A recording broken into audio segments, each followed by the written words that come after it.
Hola, muy buenas noches, queridos oyentes. Desde aquí, Ana Irrando al servicio, hoy con un programa muy interesante y un invitado muy especial al cual para mí es un honor tenerlo en nuestro programa, Xavier Mándico, quien ha sido corredor paralímpico de esquí en las 4 modalidades de slalom gigante, supergigante y descenso. Ha sido también osteópata del Comité Olímpico Español Internacional y creador de la Federación Catalana de Deportes para Personas Ciegas, impulsando la inclusión de las personas con discapacidades en el deporte inclusivo, más un montón de cositas más que él nos va a ir contando. Bienvenido, Xavier Mándico, bienvenido a nuestro programa, es un honor tenerte esta noche. Buenas noches, amigos. Buenas noches, Xavier. Pues gracias por ofrecernos este tiempo, que sabemos que tienes un tiempo muy ocupado porque eres un hombre muy completo y haces muchas cosas y gracias a eso has podido conseguir todo esto, ¿no? ¿Podrías explicarnos y compartir con los oyentes un poquito cómo ha sido tu trayectoria cuando la vida te da ese cambio, ¿no? Que te informan que a través de que ibas a perder la visión, ¿no? Que se te informa que a través de una enfermedad ibas a perder la visión. ¿Cómo cambió tu vida en ese momento? Perder un sentido o perder una parte de tu forma de vida es abrir la oportunidad a descubrir otros de nuevos. En el momento en el que nos encontramos en una etapa de la vida en la que se activa ese fenómeno de la resiliencia, donde hay escondidos tesoros en una caja que tienes y desconoces, es cuando sabes si eres capaz, uno, de encontrar la llave para abrir esa caja, dos, cuando la abras, de entender el descifrar ese código encriptado de cómo utilizar tus herramientas, y tres, tener la capacidad y rapidez de accionar de forma inmediata para poder renacer en esa nueva configuración que te parece, en esa estructura nueva de vida, donde puedes escoger algunos caminos, ¿no? Uno es el del declive y el otro el de mantenerte. Y yo diría que el interesante, y es el que hemos utilizado y utilizamos nosotros en nuestra metodología, es la de ascender y sin límite. Totalmente.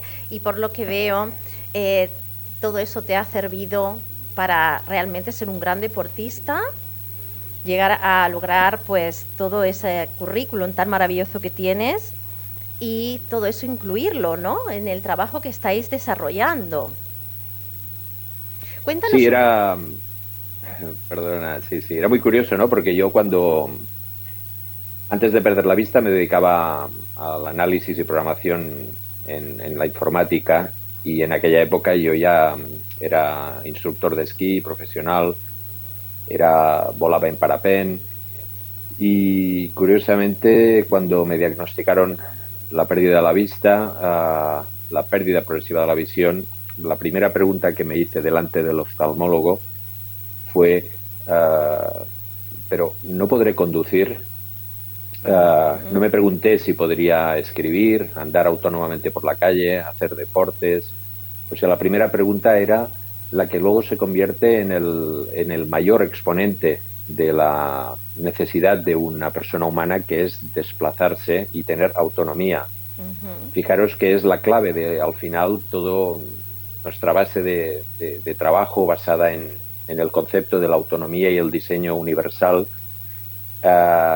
Se convierte en la clave. Yo puedo hacer, pero tengo que ir hasta, con quién me lleva, quién me acompaña, y esto se extrapola a la vida cotidiana, ¿no? En la casa, en ir a comprar, pero esto en general, una persona mayor, una persona que tiene una fractura de una lesión eventual, Es decir, cómo reconviertes cubrir tus necesidades a través de las herramientas que te puedan permitir ejecutarlas. En definitiva, mi pregunta era esta: no podré conducir. Con el tiempo fueron apareciendo la realidad de otras necesidades, ¿no? Que es cómo leer un documento, cómo ir a hacer una gestión, cómo estudiar en la universidad. Y a partir de aquí es cuando aparece todo el concepto, para mí, la clave de mi salvación, y en este momento así lo hacemos, trabajar en esta línea que es el deporte. Entré en el equipo paralímpico español, donde pude ver, digo, que podía seguir esquiando a través de unas técnicas que hemos ido mejorando, desarrollando y perfeccionando, de sistema de guiaje con unos mecanismos electrónicos, de megáfonos, de intercomunicadores.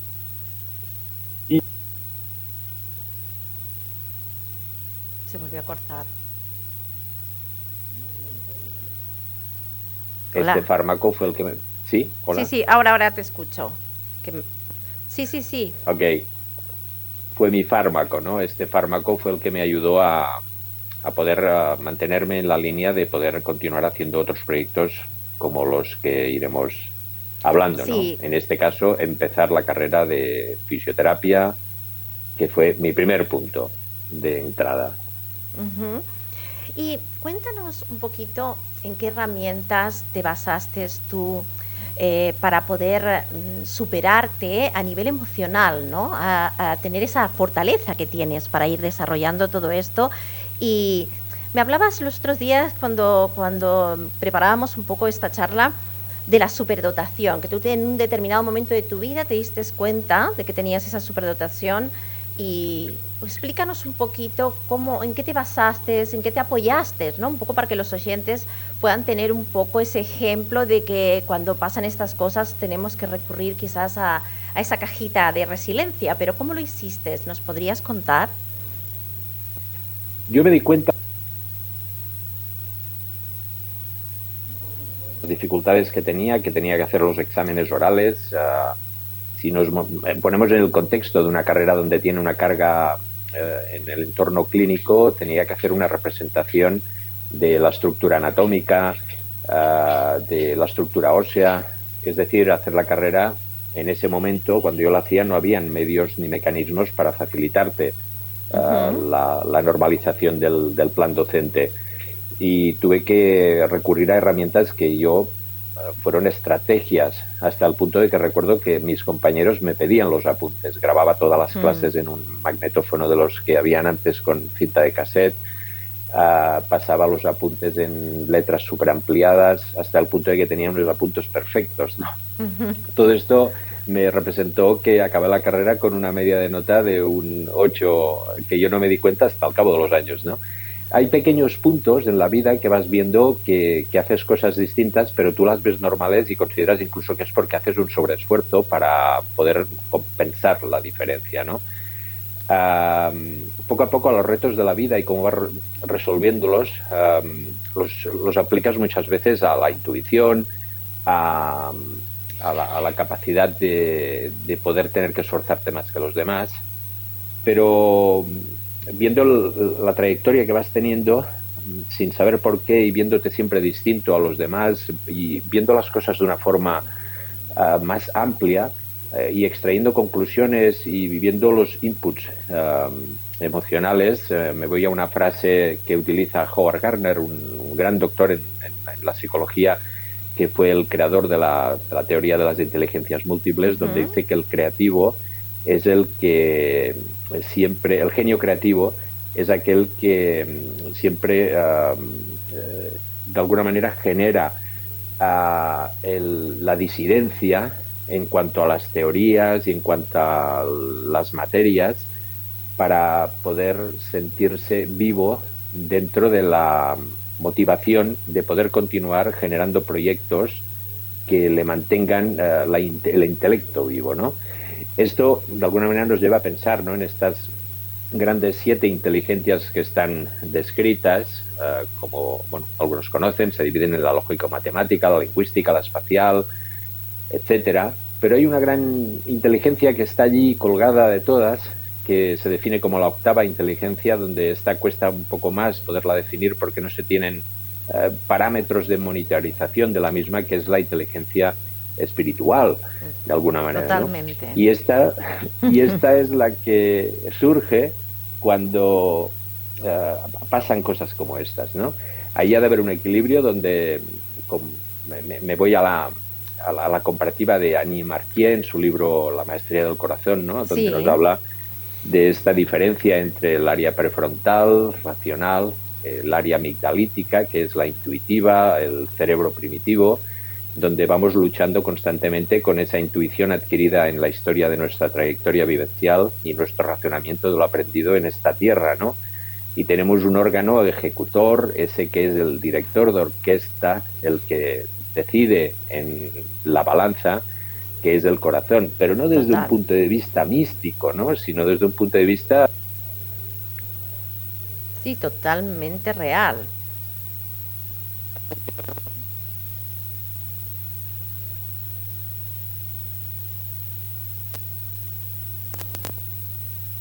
De nuestra anatomía, y ahora con todo lo que nos ha pasado, del conocimiento de la ciencia, viendo que sabe poco y que sabe mucho, pero cuando aparecen nuevas formas de entender los cambios en la evolución, hemos de entender que aparece este punto de abrir esta caja para utilizar esta octava inteligencia en poder ver cuál es el camino correcto, tanto en el entorno empírico como en el entorno espiritual, totalmente, como en el entorno del día a día.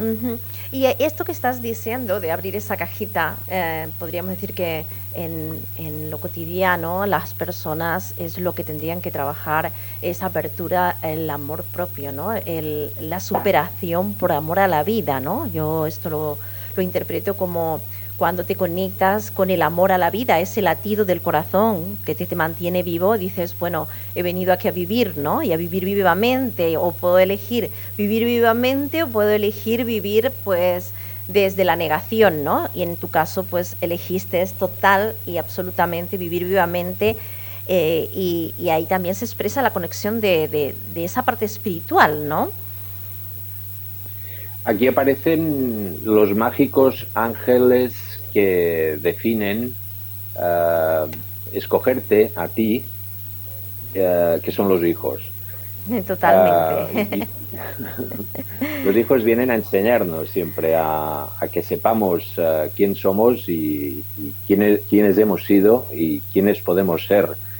Y en este caso, pues el nacimiento de un hijo que era un espejo en sus actitudes desde pequeño, que siempre habían analogías, similitudes de acciones y reacciones que se identificaban como patrones iguales, ¿no? De lo que yo había hecho de pequeño. Sí. Y cuando le diagnosticaron, y digo diagnosticar,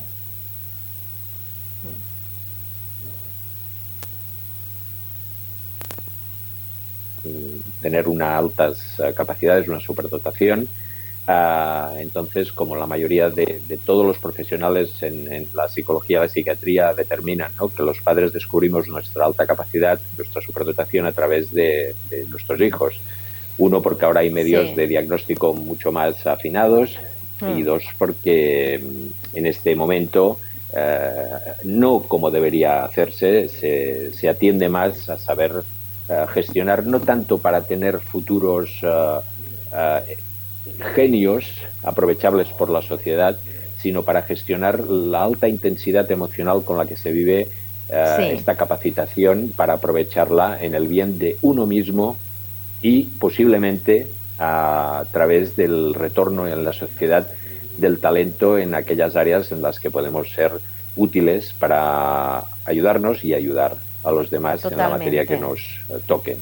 Has dicho una palabra clave que me encanta, que es la palabra talento, y creo que en el tema de las discapacidades, cuando se le dice a la persona o se etiqueta a una persona en una discapacidad, por ejemplo, muchas veces esa persona se queda sumida en esa etiqueta y no sacan sus talentos, cuando considero que las personas con discapacidad o sin discapacidad, porque a veces no es una discapacidad física, sino de la creencia, ¿no?, de que no puedes, el hecho de que la persona se focalice o focalicemos incluso desde pequeños a los niños, que siempre tenemos todos un talento maravilloso que trae ese latido del corazón, que es único y que puede servir, ¿no?, a su vida y al mundo, ¿no?, que es un poco lo que te ha pasado a ti, ¿no?, que a través de todos tus talentos y tu gran pasión por el deporte has podido llevar toda esa vivencia personal, ahora trasladarla a todo esto que estáis haciendo en el trabajo para otros en Andorra, ¿verdad? Yo me he maravillado y le pido a todos los oyentes que busquen en YouTube y que busquen Accesibles, que visitarán tu página de YouTube y encontrarán pues en Accesibles Sport Andorra todo lo que estáis facilitando para las personas con diferentes discapacidades y para hacer ese deporte inclusivo, que me parece maravilloso porque hacéis deportes fantásticos. Explícanos un poquito este proyecto y animar un poquito a las personas, ¿no?, que se atrevan a buscar, a mirar y a ir incluso a veros, ¿no? Explícanos un poquito este proyecto que estáis haciendo tan interesante. Nuestra idea, como hemos dicho antes, era buscar esas herramientas que den esa autonomía. Esa autonomía, uno, para vivir experiencias únicas e imposibles aparentemente de poder llevar a cabo. Dos, esta autonomía llevárnosla al día a día para la práctica de nuestras actividades de la vida cotidiana. Convertir en ir a comprar un supermercado en un reto en nuestras estrategias y nuestra metodología de trabajo se convierte en una cosa simple. ¿Qué hacemos nosotros aquí? Accesibles por Andorra ha creado en un espacio que el entorno nos permite, desde su idiosincrasia y su geografía, poder deportivas para todo tipo de personas, tengan la situación que tengan, y en este caso la importancia está en que incluir, ¿no?,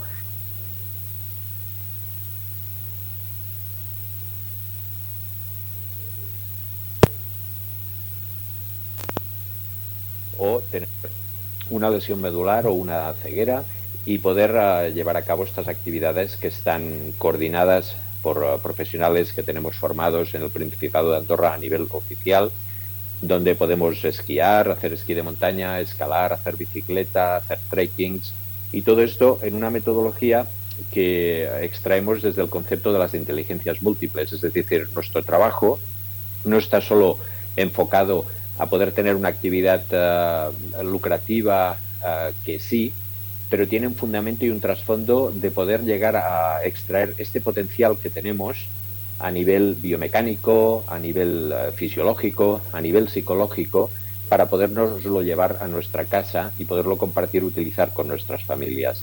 La experiencia que ofrecemos está basada sobre un método científico y a la vez sobre un método estandarizado, es decir, hacemos lo mismo que todo el mundo, pero de una forma distinta, de manera que se atiende a la característica específica de cada persona. Y lo importante, enseñamos a las familias a cómo poder compartir con la diferencia esta actividad para poder continuar haciéndola en nuestras casas o en el día a día. Esto me pareció fascinante, Xavier, perdona que te interrumpa, me pareció fascinante el que en uno de los vídeos que vi tu hijo te acompañaba dándote las señales de cómo poder esquiar, ¿no? Y creo que se le abriría la conciencia a muchas personas que cuando tienen algún problema se quedan en la limitación y no buscan opciones, ¿no? O se quedan en unas zonas de confort como una experiencia muy pequeña de vida. Y creo que todo esto puede ayudar a muchas personas a que se den cuenta que no hay limitación, que realmente cuando hay cómo hacerlo, el que te entrenen o que te ayuden o que te indiquen cómo puedes hacerlo de otra manera, quita la barrera de la limitación, ¿verdad? Desde un ejemplo práctico, una persona como mi caso, ¿no?, y como muchas otras personas, es decir, o sea, a mí me gusta el deporte y quiero practicarlo, pero además quiero compartirlo con mi hijo. Uno, porque quiero estar ese rato con él. Dos, quiero que él pueda ver que puede estar con su padre haciendo aquello que quiere hacer, pero no tiene las herramientas o el espacio donde se le permita aprender y compartirlo. En este caso, nuestro trabajo ha sido crecer en el conocimiento, pero además mi hijo ha crecido al lado en este conocimiento practicando conmigo estos deportes. Ha aprendido a esquiar, a escalar, pero conmigo, con un padre ciego. Y compartimos los dos la actividad y él ha aprendido cómo hacer que sea posible hacerla. Es decir, yo ahora con él, me guía en bicicleta, me guía escalando y me guía esquiando y otras cosas, navegando y demás, ¿no? Pero él ha aprendido a hacerlo. O sea, él, de alguna manera, hablando de las inteligencias múltiples, como hablábamos antes, yo descubro que puedo hacer las cosas a través de la insistencia, la constancia y la motivación, y él, de forma innata, despierta una inteligencia que igual no se hubiera despertado si no tiene un padre que no ve, que es la de empatizar, la de observar y la de buscar mecanismos espaciales que le han hecho ser capaz de decirme una orden en el momento preciso para hacer una actividad con eficacia. Esta retroalimentación del grupo familiar, en este caso la mujer, el padre, el hermano, el hijo, está allí y muchas veces, por no decir todas, las personas con una discapacidad donde menos son entendidas es en el entorno familiar, porque hay como una cierta o sentido de culpa o sentido de sobreprotección o que sentido limita de no sus, saber cómo interactuar. sí, Correcto. que limita su habilidad, sus habilidades que podrían desarrollar, como le ha pasado a tu hijo, el hecho de que tú no veas el tener que desarrollar el estar más atento quizás, ¿no? El estar más atento ante las circunstancias le hace ser pues más habilidoso en otro montón de cosas que por ahí otro niño que no tiene un padre que no es vidente, que puede ver, ¿no? Quizás el hecho de someterte a unas determinadas vivencias te hacen tener ese poder notable de resiliencia y de capacidad de poder ver nuestros propios talentos que no se veían antes, ¿verdad? De ser carga. Es decir, se llegar a ese punto donde uno sabe sus limitaciones y donde no puede saltar más allá de su limitación, haya una intervención de ayuda sin que uno se sienta carga y dos, que se convierta en un placer la realización de la actividad. En esto, la forma en la que trabajamos justamente es esta, ¿no? En la que convertimos en un disfrute aquello que podría ser, uno, imposible o dos, como una acción de carga. ¿Qué es lo importante, ¿no? Que conseguimos que todo el grupo se armonice, se homogenice en la palabra real, que es normalización. Es decir, wow, mi padre, mi madre, mi hermano puede esquiar y yo incluso no me hubiera atrevido nunca, pero él me empuja a hacerlo, incluso a ayudarlo a poderlo hacer. Descubrimos esa faceta que teníamos escondida, que era un potencial e incluso se convierte en un motivo de vida, ¿no? Donde ese deporte se convierte en ese punto de unión, de conexión, de normalización y donde muchísimas veces nos encontramos, la persona con una diferencia acaba siendo el líder del grupo y se convierte en el referente, el que arrastra a todo el grupo familiar, a los amigos, a hacer esa actividad porque él incluso destacará en esa faceta de esa inteligencia escondida que es en este caso pues la que sea, la motriz, la lógico-matemática, la intelectual, etcétera. Totalmente. Todo esto cambia el concepto de vida. O sea, a partir de aquí hace un giro tu vida y ves que todo lo que te bloqueaba se convierte en pequeño y abres tu dimensión del universo en ver que tus capacidades son mucho superiores que incluso las que podrías tener antes de vivir ese momento traumático de perder un sentido, un área de la movilidad, etcétera.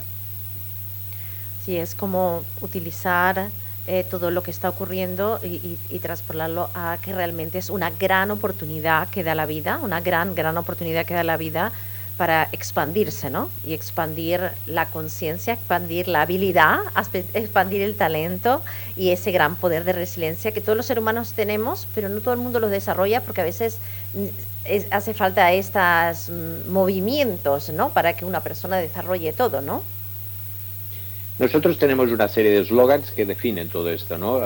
Hace tiempo creamos una fórmula que es normalizar más informar, crea la igualdad. Todo esto se consigue con formación más información. Es decir, tenemos que formar a la gente, uno, que es lo que hacemos, informar a la gente que interviene en las actividades y todo esto consigue esta fórmula cruzada de normalización. Trabajamos sobre el diseño universal desde una concepción de lo que denominamos que sea un diseño que pase desapercibido. Es decir, nosotros no tenemos que hacer cosas donde se vea que allí va a ir una persona con una discapacidad y que quede con un cartel luminoso, aquí pasará la persona con discapacidad. No, tiene que ser un espacio que sea armónico y bueno para todos, porque en este punto pasará una persona mayor, pasará una mujer embarazada con su situación gestal, con un cochecito, y una persona con una silla de ruedas, una persona ciega. Entonces, los espacios tienen que ser diseñados desde una armonía para que la convivencia de la globalidad de la sociedad pueda ser aquello que nos es útil para todos. Esto lo extrapolamos en la práctica deportiva y en el día a día. Es decir, no ha de parecer que es algo especial para alguien, sino que es para todos y es confortable.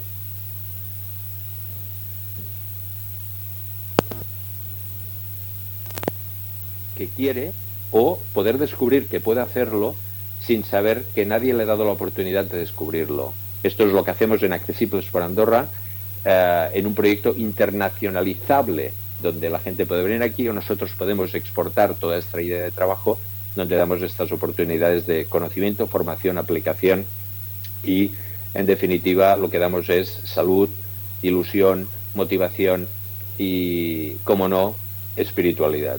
Claro, y ganas de vivir vivamente aprovechando todos los momentos de la vida, ¿no? Incluido con las diferencias. Y esto de que se haga accesible para todos estas prácticas de diferentes deportes, creo que es muy motivador. Y creo que ayuda a abrir conciencia de muchas maneras, porque a veces, lo que comentaba antes, ¿no? Ante los problemas y las dificultades de la vida están esas dos opciones, o paralizarnos o aprender a vivir de otra manera. Pero para aprender a vivir de otra manera, tal como dices tú, hay que educar a las personas, estamos totalmente de acuerdo en esto, educar a las personas que el viaje de la vida, como digo yo, el viaje de la vida tiene que ser vivido vivamente, y o remamos o remamos, no nos podemos quedar en medio del mar ahí sin hacer nada, ¿no? Bueno, pues Xavi, te quería preguntar a ver si nos podías también explicarnos un poquito, porque todo este proyecto es maravilloso. Vamos a aconsejar desde aquí que la gente pues se sume a ver vuestros vídeos, a acercarse a pedir información o ver el trabajo tan fantástico que estáis haciendo en Accessibles por Andorra. Pero me gustaría que nos contaras un poquito desde esa parte espiritual alguna de las experiencias que tú has tenido que desde que te ha pasado esto, ¿no? Sí, la verdad es que en el camino de este descubrir de las inteligencias, y hablábamos de esta octava inteligencia, ha habido como... Yo siempre he sido muy empírico, es decir, científico, y siempre he querido buscar esa explicación a las cosas místicas, donde la física cuántica nos demuestra que está allí a través de los aceleradores de partículas, pero solo son unos pequeños científicos los que tienen el derecho o la suerte de poder ver que existe un quarks, que existe un neutrino.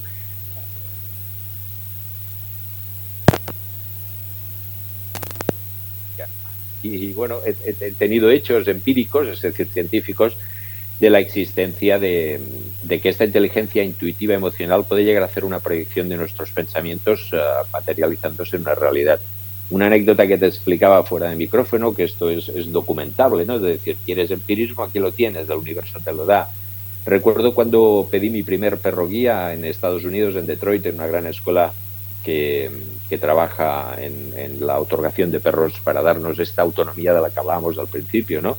Mi coche se convirtió en mi perro, el que me permitía moverme libremente y hacer incluso deporte con él, porque descubrimos y aplicamos una técnica como el canning cross, que es correr con tu perro con un arnés y con una cuerda delante para que él te guíe en la trayectoria, y de esta manera los dos hacemos deporte y compartimos esa actividad beneficiándose él y yo.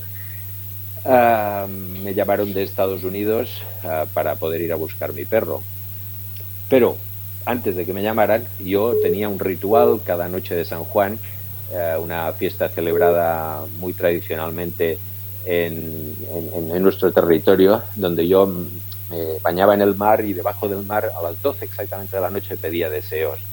Y cada año pues pedía deseos en función del argumento de la necesidad de ese momento, ¿no? Y ese año pedí por mis ojos, ¿no? Para poder alargar el tiempo de ver la luz, porque poca luz es mucha cuando vas perdiendo la vista, y cualquier indicador es bueno para poderte hacer vivir algo en tu espacio sensorial visual, ¿no?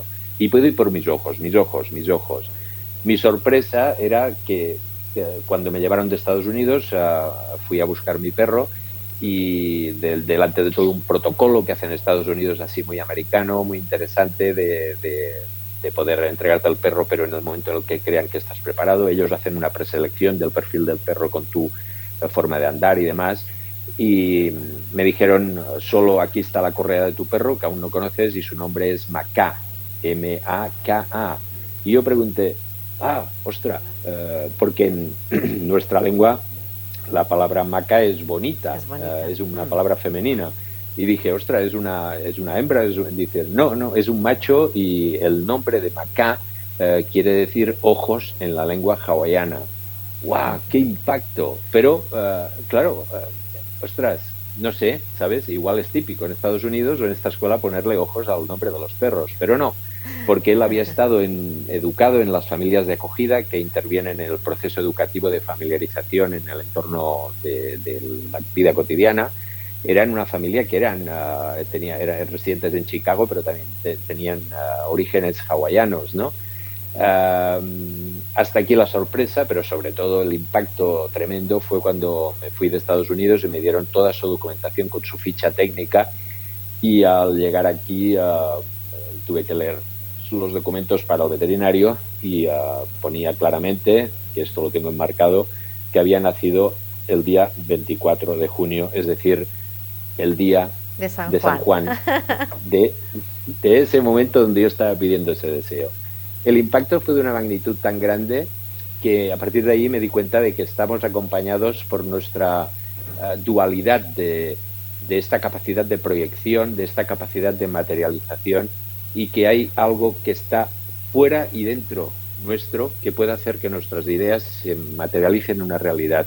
Desde allí vi que todo, y tener las adversidades de la vida que todos pasamos, porque al final no se acaba solo en perder la vista, ¿no? Hay momentos en la vida que son duros, ¿no? De procesos traumáticos familiares, de divorcios, etcétera.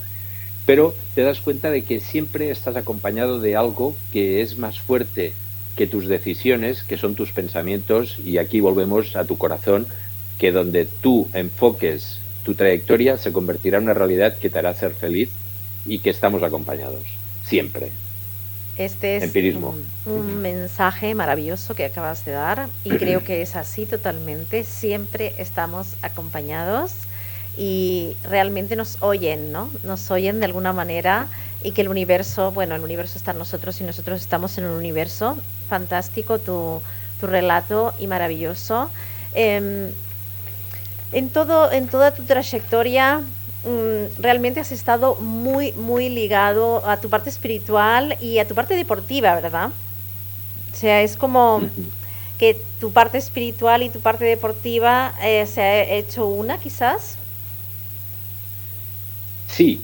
La verdad es que hay formas de entrar dentro de una conciencia en lo que denominaríamos la meditación activa o pasiva.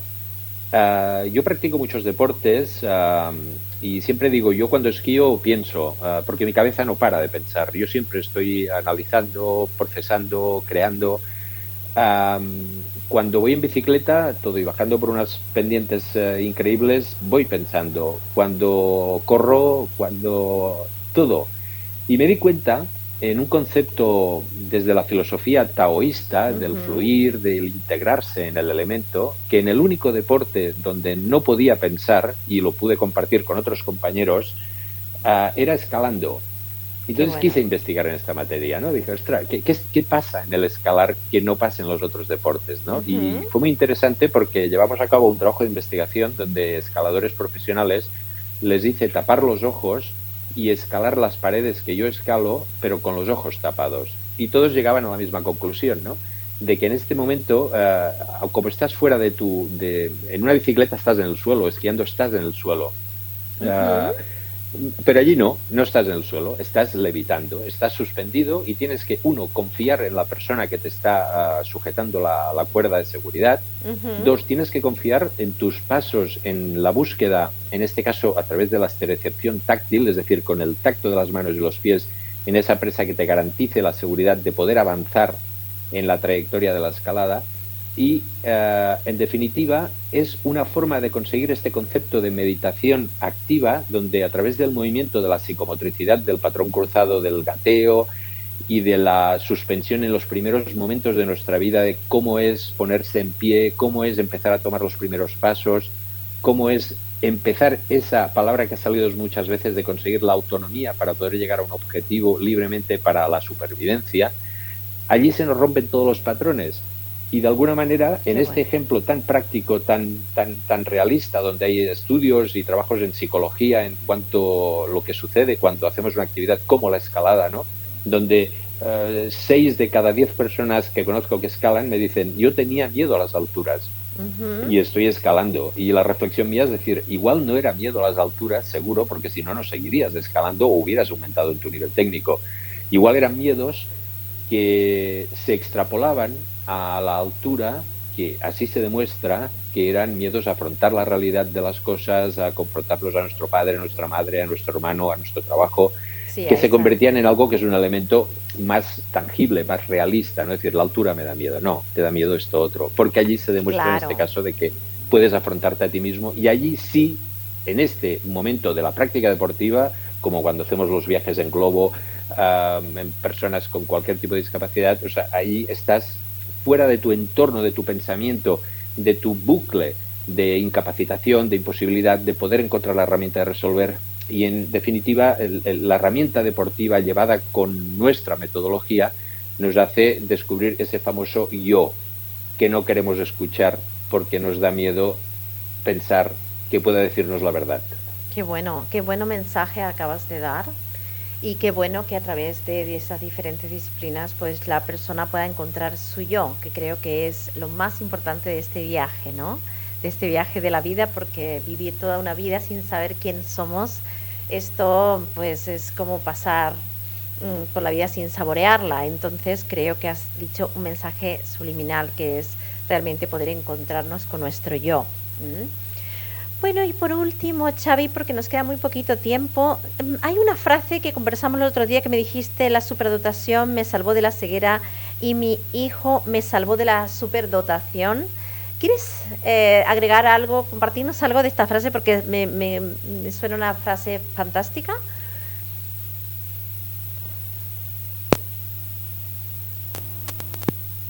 Contigo me apareció esta reflexión, ¿no? Y realmente esto lo descubres con el tiempo, por esto nosotros queremos acelerar y a través de nuestro trabajo estas fases de dolor que se viven sin necesidad. Es decir, si yo sé antes que mi superdotación me ayudaría a afrontar mi ceguera, no hubiera sufrido tanto.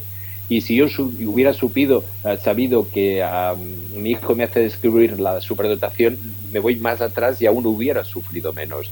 Es decir, en definitiva, la superdotación me salva de la ceguera, pero yo no lo sé hasta que mi hijo me hace descubrir que tengo una superdotación y esto hace ver que realmente mi diferencia no es una forma típica de ser, sino una característica individualizada que volvemos al yo. En definitiva, saber esto me descargó que tenía la superdotación de un peso tremendo de ver mis formas de haber actuado en la vida que parecían atípicas, pero en realidad eran las que yo necesitaba para sobrevivir y para seguir adelante. Y bueno, esta reflexión se puede extrapolar a muchas situaciones, ¿no? La superdotación se define sobre unos parámetros a veces ambiguos de test de inteligencia que para mí, pues, igual que algunos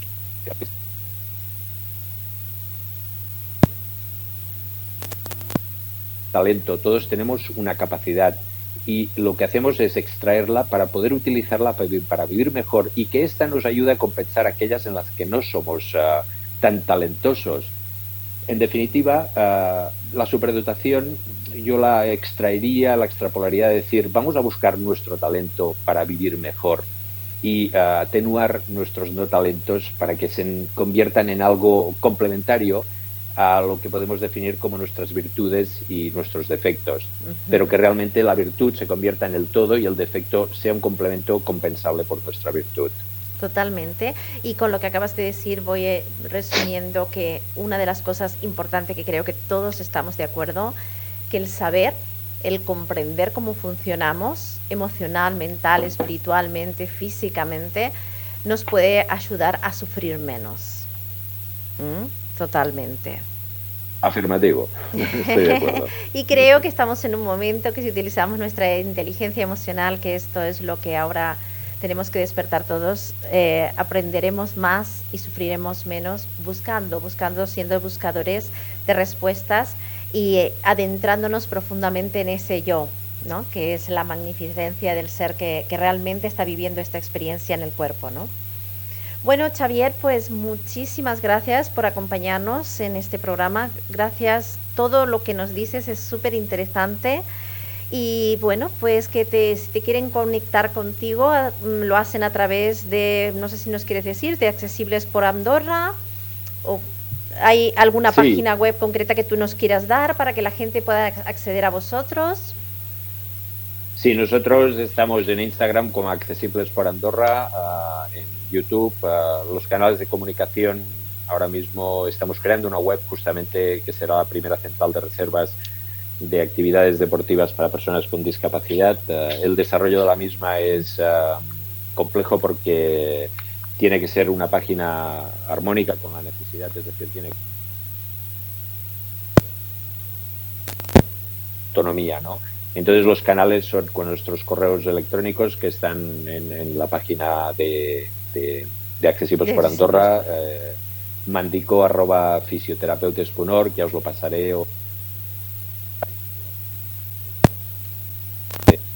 de información, todas las dudas que se tengan y, como no, ofreceremos el mejor servicio para poder ayudar a encontrar este yo, y animo a todo el mundo a que descubra su talento. Totalmente. Que realmente la vida es fantástica y que no perdamos el tiempo, porque la vida es larga y corta en función de cómo la planteemos. Sí, y merece la alegría vivirla vivamente. Muchísimas gracias, Xavier. Un abrazo muy fuerte. Un abrazo a todos los oyentes. Muy buenas noches a todos. Bendiciones. Gracias, gracias, gracias.